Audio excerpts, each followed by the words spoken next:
Magandang hapon po. Nabulabog ng rambol ang isang burol sa Malabon at dalawang lalaki roon ang kinuyog.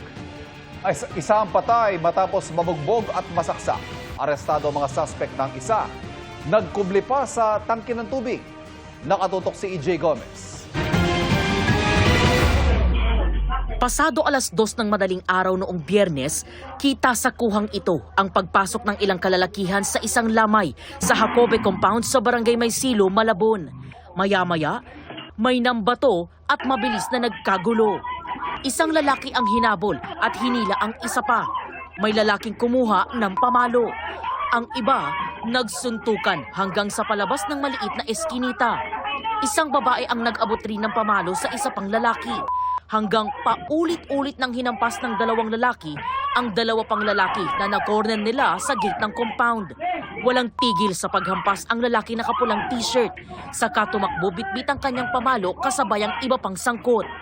Iniwan nila ang dalawang biktima na bugbog sarado at may mga saksak pa sa katawan. Dead on arrival sa ospital ang isa sa kanila, si Christian J. Sevilla, 22 anyos. Ulo po ng kapatid ko, pinapalo ng gate. Tapos nung inusod po nila, binalibag lang nila sa sahig. Tapos tinuloy-tuloy po nila yung pamukpok ng tubo na bakal. Habang may sumasaksak po sa kapatid ko. Giit ng kaanak niya na damay lang si Kristan na tinawag lang daw ng mga sospek at kanya mga kaibigan na nakatambay sa lugar. Nagpapagaling pa sa ospital ang isa pang biktima. Ayon sa pulisya, away ng dalawang grupo ang pinagmulan ng rambol. Pero lumalabas na pangalawang gulo pala ang nakuna ng CCTV. Yung unang away, isa lang muna yung na-involve na kamag-anak na itong mga suspect natin. Ang away hindi nakuna ng CCTV kasi nasa labas. Nagkaayos daw sila sa barangay at hindi na nagpa-blatter. Pero Pumunta pa rin yung mga biktima natin na nakaaway na nga nila yung una. Siyempre, na-trigger yung isa na naargabyador kasi putok ang tenga nung nakaaway ng biktima natin. Kaya doon, siguro nag-umpisa, nakarinig ng mga masasakit na salita, nagrambulan na sila ngayon. ayon sa pulisya, nagtago raw sa kani-kanilang bahay ang mga sospek. Ang isa sa kanila, nagtago sa loob ng tangke ng tubig. Bilis, baba, baba. Baba! Yung mga kasama mo, nasa baba na. Oo, sige na. Ikaw kanina yung may ibang hawak na baby, di ba? Sabi ko wala kang sige na. Ang damit. Mahaharap sa reklamong murder ang mga sospek na nakadetain sa custodial facility ng Malabon City Police. May kalam po. Para sa GMA Integrated News, EJ Gomez, nakatutok, 24 oras. Lehitimo at walang pagnanakaw na nangyari. Ito po ang gitnang kampo ng 8 pulis mula sa Eastern Police District na sinibak dahil sa pagnanakaw umano sa questionableng operasyon sa Las Piñas. Nakatutok si Nico Wahe. Dumating sa Las Piñas Prosecutor's Office para sa inquest ang 8 pulis ng Eastern Police District Special Operations Unit na sangkot umano sa robbery.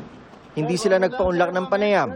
Ayon sa kanilang abogado na hindi humarap sa kamera, inosente ang mga pulis at lehitimo ang operasyon na alam daw ng kanilang mga opisyal. Isang Chinese businessman ang inoperate nila noong April 2 dahil sa kasong illegal possession of firearms. Pero kinuha umano ng mga pulis ang 27 million pesos cash. Nawala rin umano ang ilang foreign currencies, gold bar at mga mamahaling alahas at relo ng dayuhan. Nakausap namin ng Chinese businessman sa tulong ng kanyang kaibigan nagsilbing translator, pero hindi siya humarap sa kamera. Aniya, nasa 85 million pesos ang nakuha sa kanya. Hindi rin daw siya ang nasa warrant of arrest. Bagaman pareho raw ng spelling ang kanilang pangalan ng taong may warrant, ang first name daw nito ay kanyang apelido. Habang ang apelido ng nasa warrant, siya namang first name niya. Nagkamali raw ng inaresto ang mga pulis na ayon sa kanya ay hindi raw mula sa DSOU ang pakilala, kundi Parañaque Police. Hindi rin daw niya sinuhulan ng mga pulis. Sila raw ang nanghingi ng pera kapalit ng kanyang kalayaan.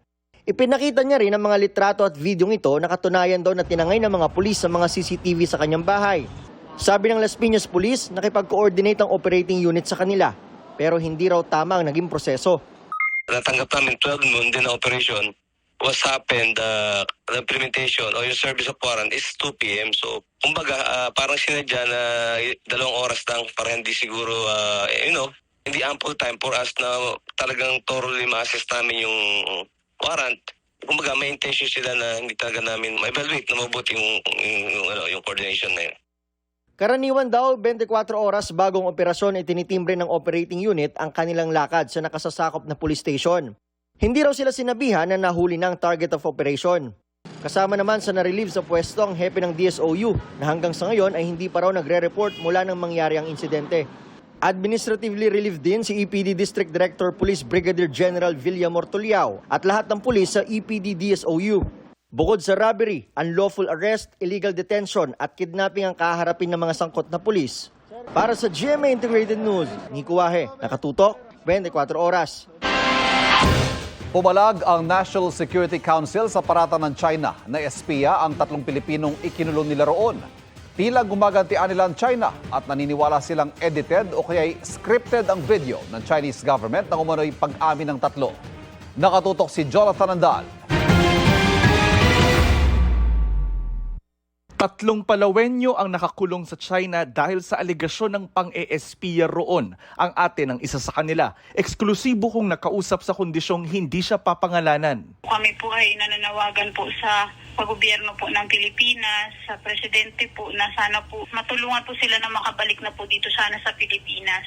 Noong Nobyembre pa nila hindi makontak ang kapatid na nasa China na nagsabing pupunta sa Wenchang City para sa isang job interview. Nabanggit po niya anong trabaho daw po yun? Wala po sir, hindi niya po sa amin nabanggit. Batay sa ulat ng Chinese media, may kuha ng video na umamin umano ang 3 Pilipino na sila raw ay espiya ng Pilipinas. Kinumpirma ng aking kausap na kapatid niya nga ang nasa video pero di raw totoong espiya ito kahit pa may pag-amin ito sa video. Una-una, yung kapatid po namin, maalam naman po siya sa mga batas sa China. Siya rin nga po nagsasabi sa amin na ganito bawal doon, ganito, ganyan. Gusto man nilang lumipad ng China, hindi naman nila alam pati ng ating konsulado sa Guangzhou kung saan nakakulong ang 3. Wala raw silang magawa kundi maghintay ng balita at magparating ng mensahe sa kapatid. Magpakatatag ka, magtiwala ka sa Panginoon na magiging maayos ang lahat. At marami kami nagmamahal sa iyo. Gate ng National Security Council, hindi espiya ang 3 at sa tingin ng NSC, ang videong inilabas ng China. The video is heavily edited, itong sinasabing confessions di umano, and sa tingin namin, mukhang scripted yung mga videos. May mga reference doon ng Philippine Intelligence Agency or Philippine Spy Intelligence Service. Wala namang ganong klaseng government agency or government intelligence unit na ganun. Paano raw magiging espiya ang 3 gayong ordinaryong mamamayan sila? Walang military training at walang access sa military bases ng China. Wala rin daw ipinakitang ebidensya ang China na may mga gamit pang espiya ang 3 Pinoy. Di tulad sa kaso ng mga naarestong hinihinalang Chinese spy sa Palawan noong Enero na nakitaan pa ng drone. Tingin ni Yusek Malaya, posibleng gumaganti ang China. Yung ating ay isang legitimate operation para hulihin ang mga naninitik dito sa atin. And sinisiguro natin sa bansang China na lahat ng karapatan ng isang dayuhan sa Pilipinas ay igagalang. Sabi ng Palawan Provincial Government, ang 3 naarestong Palawenyo ay dating scholar ng Hainan University sa China na may sisterhood agreement sa Palawan LGU para libreng pag-arali ng mga Palawenyo roon. So, itong 3 former scholars are from first and second batch. So, they already finished their studies by 2021.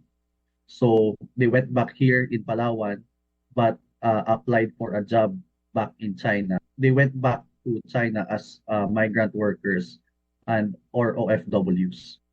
Ang isa nagtatrabaho na roon bilang English instructor sa isang universidad. Ang isa naman nasa pharmaceutical company at ang isa nagtatrabaho sa isang coconut factory.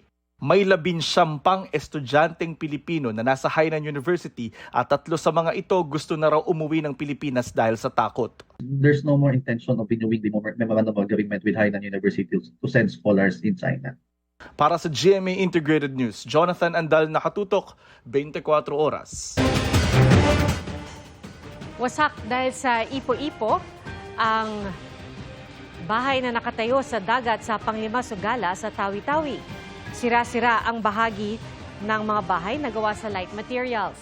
Walang nasaktan sa Ipo-Ipo na mabilis lang umano ang pagdaan. Agad ding rumisponde ang mga otoridad para sa Rapid Post-Disaster Assessment. Eksklusibong nakakuha ang GMA Integrated News ng video ng panibagong pangaharas ng China Coast Guard sa ating barko sa loob ng ating exclusive economic zone. Tila handa raw banggain ng CCG vessel ang barko ng ating Coast Guard. Nakatutok si Joseph Moro. Halos doble ang laki ng China Coast Guard Vessel 3302 sa BRP Cabra ng Philippine Coast Guard na magkaharap ang dalawang barko kaninang bandang tanghali sa layong 170 kilometers mula sa Zambales. Kahit nag-radio challenge ang BRP Cabra, patuloy na lumapit sa nguso nito ang humarang na Chinese vessel. Nasa 6 na sa 10 kilometers per hour ang takbo ng barko ng China sa mga puntong ito. Patuloy na inaambahan ng BRP Cabra hanggang halos 18 yards so 16 meters na lamang ang naging agwat nila. Sa isa pang video, halos katabi na ng BRP Cabra ang barko ng China. Sabi ni PCG spokesperson for the West Philippine Sea Commodore J. Tariela, nakaiwas ang Cabra at naiwasan ang banggaan. Because of the seamanship skills ng ating mga Coast Guard sailor, we were able to prevent them from delivering another possible collision sana. You can just imagine how much it would impact dito sa mas maliit nating Coast Guard vessel. Hindi ito ang unang beses na kalapit ang barko ng China sa mga baybayin ng Pilipinas. The Chinese Coast Guard wants to norm kung illegal nating talagang hindi naman talaga disputed, and for a long time, hindi naman talaga pinagpapatrolyahan ng China Coast Guard. Ang intention ng China, kung hindi mo sila mapapansin, it would take months or years. And then eventually, sasabihin na ng Ministry of Foreign Affairs, for so many years, we have been patrolling the area of blah, blah, blah. No? And that's what we are preventing them to do, no? To make a reference a few years from now. Nangyari ito halos kasabay ng pagbuntot ng isa pang barko ng China sa barko naman ng Bureau of Fisheries and Aquatic Resources o BFAR.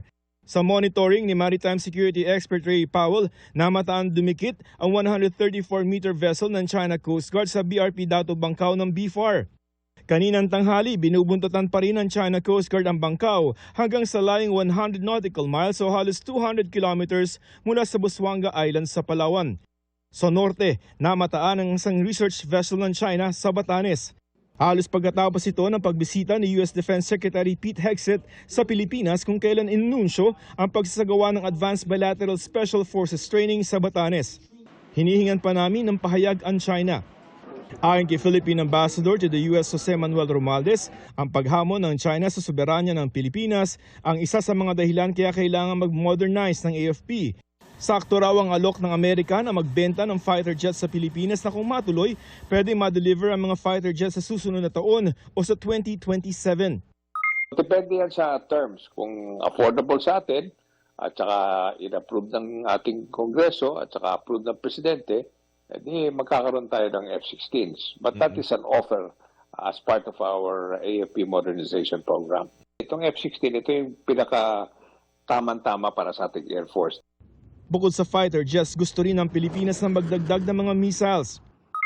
Ang talagang gusto ni Secretary Teodoro, we're hoping na makakabili pa tayo ng yung mga Typhoon medium-range missiles. Ang aspiration natin, magkaroon tayo ng Iron Dome, kagaya nung dyan sa Israel. Meron din daw parating ng mga barko para sa Philippine Coast Guard at Philippine Navy. Para sa GMA Integrated News, Joseph Morong, nakatutok 24 oras. Tinanggal ng Office of the Ombudsman si Porac, Pampanga Mayor Jaime Capil kaugnay sa illegal na Pogo Hub sa bayan. Ayon sa Ombudsman, pinayagan ni Capil ang operasyon ng Lucky South 99 kahit nakatanggap na siya ng maulat na illegal ito at inirekomenda na sa kanya ang pagpapasara nito. Bukod sa dismissal, inalisan din ng Ombudsman si Capil ng retirement benefits at pribilehiyong tumakbo muli o makabalik sa gobyerno. Sa isang pahayag, sinabi ni Capil na nalulungkot siya sa desisyon ng Ombudsman at handa raw siyang iapela ito. Kabi-kabilang disgrasya sa kalsada sa Negros Oriental at Sultan Kudarat.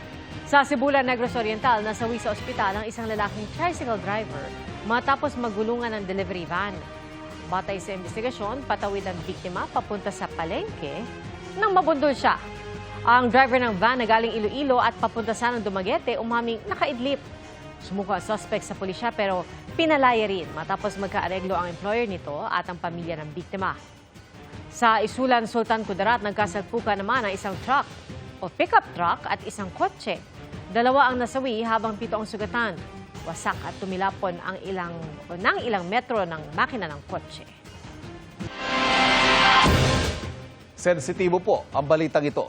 Patay ang 4 na taong gulang na lalaki sa pang-aabuso umano ng kinakasama ng kanyang ina sa Dasmariñas, Cavite. Ang bata sinakal at kinagat pa raw sa ari. Narito ang report. Mga latay sa likod, pasa, pati kagat sa masiyalang bahagi ng katawan. Yan ang kalunos-lunos na sinapit ng 4 na taong gulang na batang lalaki sa kamay umano ng babaeng kinakasama ng kanyang ina sa Dasmariñas, Cavite. Kwento ng tiyuhin ng biktima, Huwebes ng gabi, nag-inuman ng suspect at ilan nilang kaanak. Pagkatapos daw nito, nakarinig siya ng ingay sa kwarto ng suspect at biktima. Nakita raw niya ang suspect na sinaktan ang kanyang pamangkin. Binato ng tsinelas. Natumba yung bata. Pagtayo ng bata, hinampas ng 3 beses. Tumigil lang daw ang paghampas sa bata nang mapansin ng suspect na nakasilip ang tiyuhin. Kinabukasan, patay na ang bata at mismo ang suspect daw ang nagsabi nito. Ang sinabi ng autopsy, nakinaan na sinakal yung bata. Tapos may nakita din po sila na kinagat yung ari. Ang 6 na taong gulang na kapatid ng biktima, tila saksi sa pananakit umano ng suspect. Ang sabi niya, naririnig niya lahat ng mga nangyayari. Naririnig niya kung anong ginagawa doon sa kapatid niya. Kahapon umuwi na sa bansa ang nanay ng biktima na isang OFW. Naaresto ang suspect na sinampahan na ng reklamong murder. Sinusubukan pa silang kunan ng pahayag. Sa Cebu City, sinaksak na isang lalaki ang kanyang sariling tatay. Base sa investigasyon, napagsabihan daw ng tatay ang suspect na nagbantang sasaktan ang kanyang nanay. Dala ng galit, sinaksak ng suspect ang kanyang ama gamit ang screwdriver. Sugatan ang biktima. Naaresto naman agad ang suspect na hindi raw nagsisisi sa ginawa. Pero aminado siyang gumagamit ng droga, bagay na sinisita ng kanyang magulang. Sasampahan siya ng reklamong attempted parricide.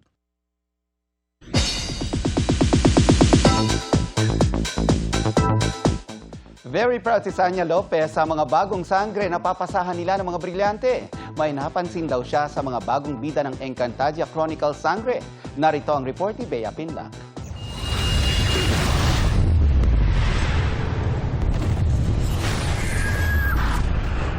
Pasilip pa lang sa inaabangang Encantadia Chronicles Sangre, pero nakatitindig balahibo na. Nag-reunite kasi dito ang mga 2016 Sangre, kabilang na si Sanya Lopez na gumanap bilang Danaya. Kwento ni Sanya, proud na proud silang ipasa ang mga brilyante sa susunod na henerasyon ng mga Sangre. Nakikita talaga namin yung dedication nila when it comes to work, kung paano sila sa taping. So na-appreciate namin yung focus talaga yung bawat isa sa kanila. Yung talagang kilala nila yung character nila. Makikilala sa bagong kabanata ng Encantadia ang bagong tagapag-alaga ng brilyante ng lupa, si Tera, na bibigyang buhay ni Bianca Umali. Kay Bianca naman kasi ang kagandahan sa kanya, pinapa-feel niya rin sa'yo na you're my mom. And ako din, pagdating doon sa set, pag ready na, kailangan namin ma-feel yung vibe ng ako yung mami niya, ikaw yung anak ko. At talagang hands-on din daw ang paghahanda ng iba pang mga bagong sangre na sina Kelvin Miranda, Angel Guardian at Faith Da Silva. Pinanood nila yung 2016, kailangan nilang aralin because kami kasi yung parents, diba? At kung nabitin daw o mas na-excite ang mga fans na magbalik sa mundo ng Encantadia, ang pangako ni Sanya, marami pa yan. Tutok lang. Simula pa lang yan, pasilip lang yan. Para sa GMA Integrated News, Bea Pinlac, nakatutok 24 oras. Malapit na ang Semana Santa kaya inagahan ng ilang pasahero ang pag-uwi sa mga probinsya para hindi na sumabay sa inaasahan dagsa sa mga bus terminal at pantalan. Nakatutok si Katrina Son. Isang linggo bago ang Semana Santa, may mga nagpunta na sa Parañaque Integrated Terminal Exchange o PITX para maagang bumiyahe pa probinsya. Maganda na yung maaga para hindi mahirap sa biyahe. Pag kasi sikat sa bus Para hindi na rin po mahasil sa biyahe. Naghahanda na ang PITX lalo't inaasahan nilang aabot sa 2.3 million passengers ang daragsa simula Miyerkules, April 9 hanggang matapos ang Semana Santa. Ang peak daw nito inaasahan sa Miyerkules Santo o Huwebes Santo. Pinaghahandaan na natin yung enough supply ng mga pampublikong sasakyan natin. Dahil nga mataas yung demand. Nakipagpulong na rin daw sila sa operators para masiguro na may sapat na mga bus pati sa LTFRB para sa pag-i-issue ng special permit para sa mga karagdagang linya. May coordination din sa iba't ibang ahensya kasama ang DOTR at LTO. Para naman sa mga pasahero na nagpaplano na maagang makabili ng tiket, may online booking din daw. Sa Manila Northport, may mga maaga na ring nagsiuwian sa probinsya dahil mas mahihirapan daw sila pag sumabay sa dagsa ng mga pasahero. Inagahan ko na po para hindi ako makasabay sa mga maraming tao. Mahirap na sumakay sa sunod linggo Holy Week na May mga pasahero na rin sa isang terminal sa Lawag, Ilocos Norte. Mahigpit ang seguridad sa Batangas Port na as of 12 noon ay may halos 4,000 pasahero ngayong araw ayon sa Philippine Ports Authority o PPA. Sa datos ng Philippine Coast Guard, kadalasang umaabot sa 25,000 na mga bumibiyahe palabas ng Batangas Port tuwing Semana Santa. Para sa GMA Integrated News, Katrina Son, nakatutok, 24 oras. Nagbabala ang National Privacy Commission sa mga magulang na mag-ingat sa pag-share ng larawan ng mga bata sa social media. At yan po ang tinutukan ni Nico Wahe.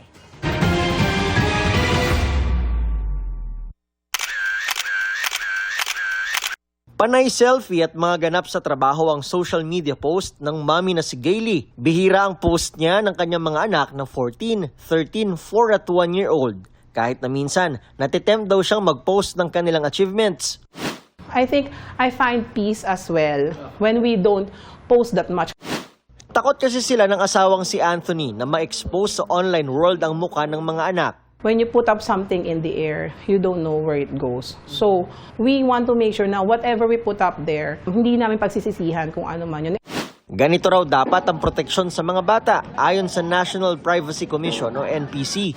Kasi maaari pong ma-access ito ng kahit sino at hindi po natin alam kung ano yung intensyon. Ang mga litrato at video online, madali raw ma-download at ma-re-upload at nagagamit para sa sexual exploitation sa mga bata.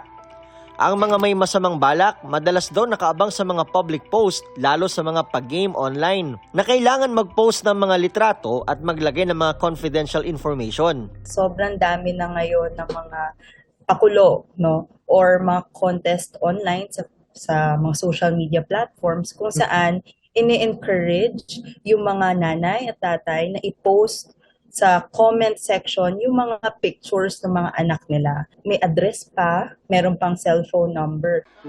Ang iba, gumagamit na rin ng artificial intelligence para i-edit ang mga litrato ng mga bata saka ibinebenta online.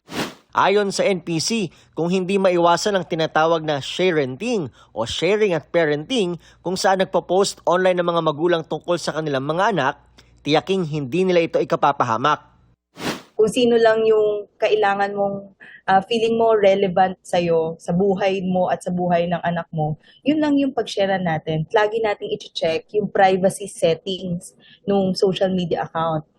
Ang NPC may programang Kabataang Digital na nagtuturo sa mga kabataan na maging responsable online. Kami ay pumupunta sa mga eskwelahan at nagkakandak po kami ng mga seminars para po sa mga bata, kasama na rin po ang mga magulang at mga teacher, guro, no, para i-remind sa kanila yung responsibilidad at pagiging mabuting netizens. No.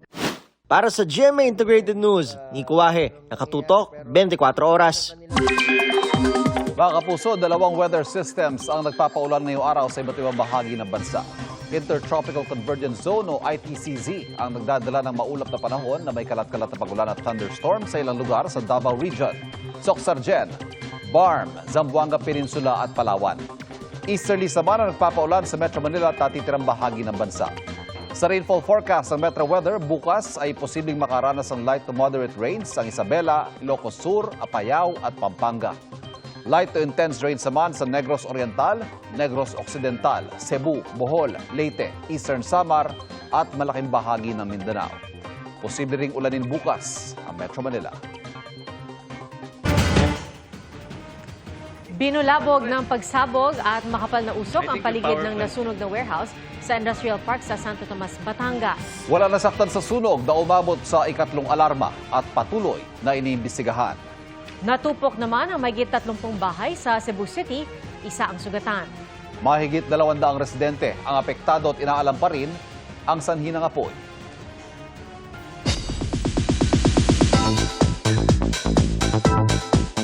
Hindi lang for fitness and as a hobby ang interes ngayon sa pagtakbo ni Alden Richards at Barbie Fortesa.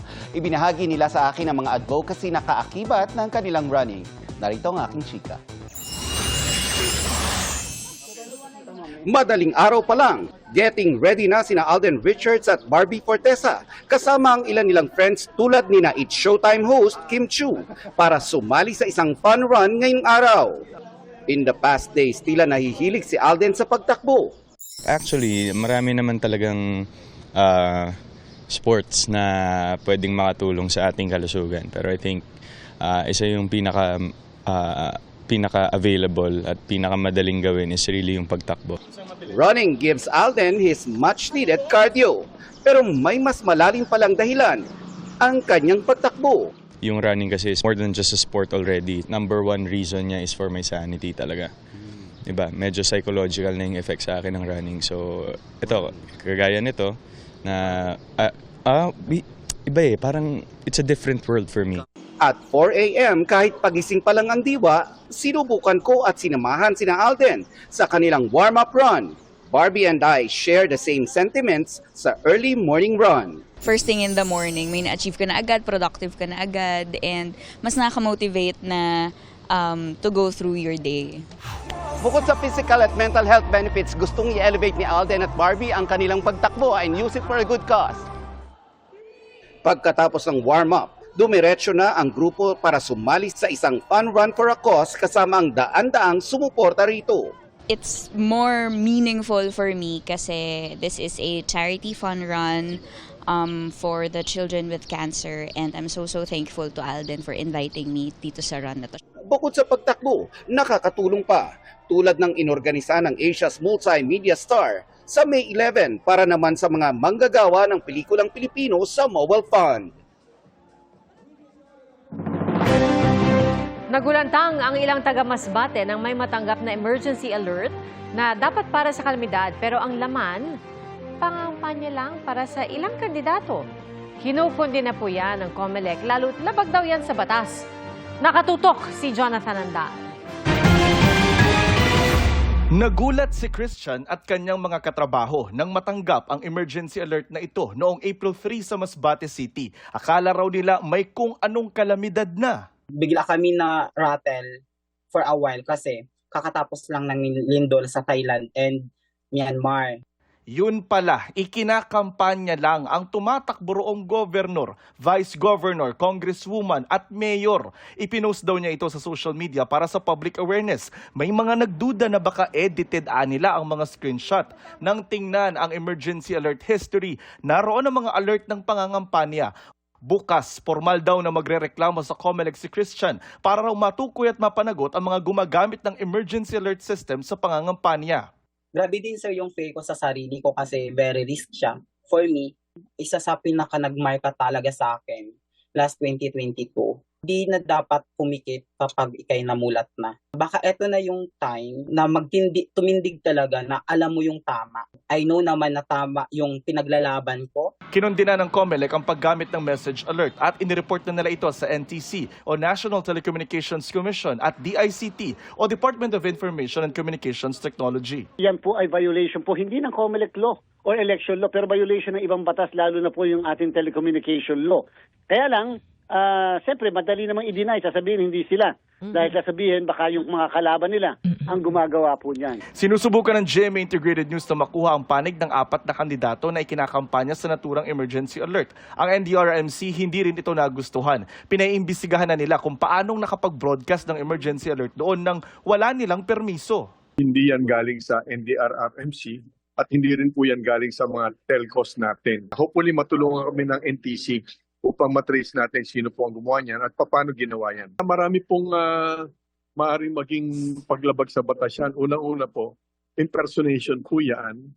Lalo na po otoridad po dapat ang nagbibigay niyan. Pakiusap ng NDRRMC, huwag namang idamay ang emergency alert system sa pangangampanya dahil kaligtasan ng publiko ang nakataya rito. Baka pag dumating na po yung panahon na talagang kailangan na makinig ng ating mga kababayan ay baka isipin fake na naman na babala yung kanilang natatanggap. Buhay po ang ating pinag-uusapan.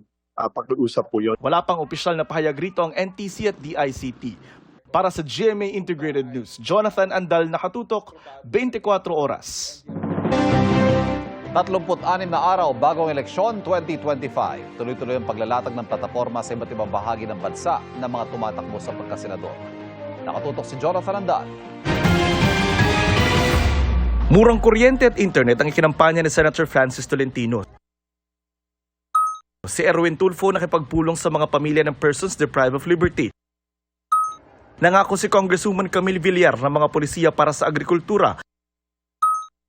Bumisita sa Gumaca, Quezon si Benor Abalos. Nagikot sa palengke sa Baguio sina Jerome Adonis, Nars Alin Andamo, Ronel Arambulot, Teddy Casino, Congresswoman Franz Castro, Mimi Doringo, Amira Lidasan, Danilo Ramos. Iginiit ni Bam Aquino na dekalidad na edukasyon ang susi sa kapayapaan. Magiging boses daw si Mayor Abby Binay ng mga LGU sa Senado. Bumisita si Congressman Bonifacio Busita sa Roa City, Capiz. Kapakanan ng kababaihan ang isa sa mga prioridad ni Congresswoman Arlene Brosas. Si Senator Pia Cayetano ay sinulong ang kahalagahan ng women's health. Si Atty. Angelo De Alban nakiisa sa paggunita ng World Autism Awareness Day. Nakipagpulong sa kabataan sina Luke Espiritu, Heidi Mendoza at Atty. Sonny Matula.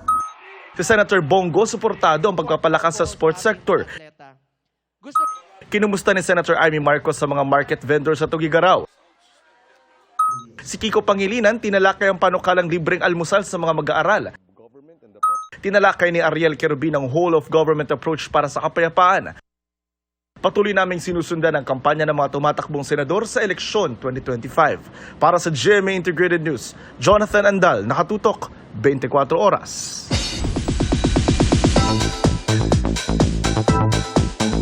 Mabilis na chikan tayo para updated sa showbiz happenings. Hinara na kagabi ni Super Junior member Q Yon ang kanyang Pinoy fans para yan sa kanyang 10th Anniversary Asia Tour sa bansa kung saan may kaduet pa siyang Filipino singer. Ang Pilo Q Peters, full support sa kanilang idol at game pang nakising along. On the way to high school na si Kapuso Child Wonder Yuen Micael dahil isa na siyang grade school graduate. Emosyonal man, thankful ang kanyang mommy na inabutan pa ni Yuen ng isang white rose. Congratulations, Yuen! And that's my chika this weekend. Ako po si Nelson Canlas. Pia, Ivan?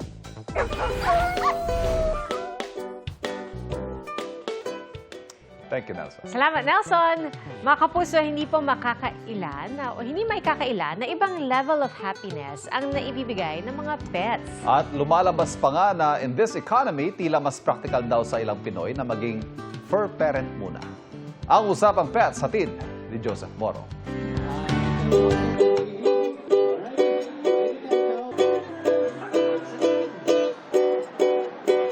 Hindi lang basta cute ang pets ang iyong pagod, tiyak daw mapapawi pag sinalubong kanila sa iyong pag-uwi. Bibigyan ka pa ng libreng massage, pero minsan mukha pa silang mas pagod. Parang si Kurt the Poodle na super chill na nakahiga sa tapat ng electric fan. Mapapangiti ka naman sa cuteness na hatid ng asong si Nini na super slay sa kanyang outfit. Nonchalant naman sa grooming si Hopia tuwing may treats. Kung nonchalant sila ang asong si Ice nang aagaw ng ice cream. Wholesome moment naman si Darcy at kanyang fur mom watching cartoons muna bago matulog together. Sa pag-aaral ng Commission on Population and Development, lumalabas na mas pinipili ng ilang Pilipino na mag-alaga ng fur babies kesa magkaroon ng anak. Mas gusto raw kasi ng karamihan na maging financially stable muna, especially in this economy. Malaki rin daw ang naitutulong sa mental well-being ng mga human ang heaven sent na pets. Para sa GMA Integrated News, Joseph Morong, nakatutok 24 oras. At yan po ang mga balita ngayong weekend para sa mas malaking misyon at mas malawak na paglilingkod sa bayan. Ako po si Pia Arcangel. Ako po si Ivan Mayrina mula sa GMA Integrated News, ang News Authority ng Pilipino. Nakatutok kami 24 oras.